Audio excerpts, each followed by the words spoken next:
কার্তিক ঠাকুর বিসর্জনকে কেন্দ্র করে সোনামুখী পৌর শহরে কার্নিভালের চেহারা নিল। তৈরি হয়েছে জনসমুদ্র, মোতায়েন বিশাল পুলিশ বাহিনী।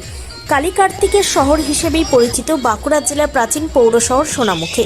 এখানে দুর্গাপুজো নয়, কালী ও কার্তিক পুজোকে কেন্দ্র করে মেতে ওঠেন সকল সাধারণ মানুষ।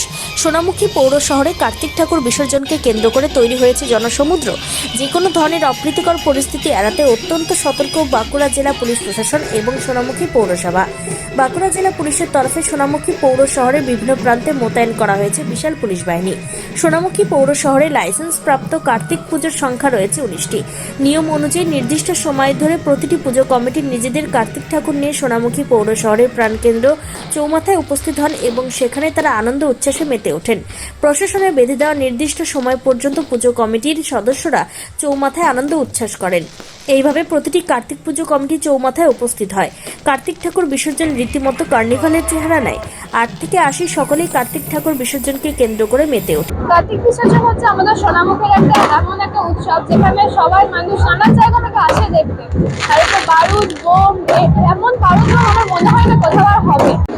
কার্তিক পুজোটা এটা আমাদের দারুণ ফেস্টিভ্যাল। আমরা এখানে প্রতি বছরই আসি। এটা আমার বাপের বাড়ি, এটা আমার বিশেষ ট্র্যাডিশন ঐতিহ্য। আমি এখানে আসতে ভালোবাসি, আমি এটা মিস করি। দেখুন, প্রতি বছরের মতো এবছরও মহা সমারোহে সোনামুখীতে কার্তিক এবং কালী পুজো অলরেডি হয়ে গেছে বিসর্জন। কার্তিক পুজো বিসর্জন চলছে। সেই বিষয়ে পুলিশ প্রশাসনের তরফ থেকে এবং পৌর প্রশাসনের তরফ থেকে যথেষ্ট নিরাপত্তার ব্যবস্থা করা হয়েছে।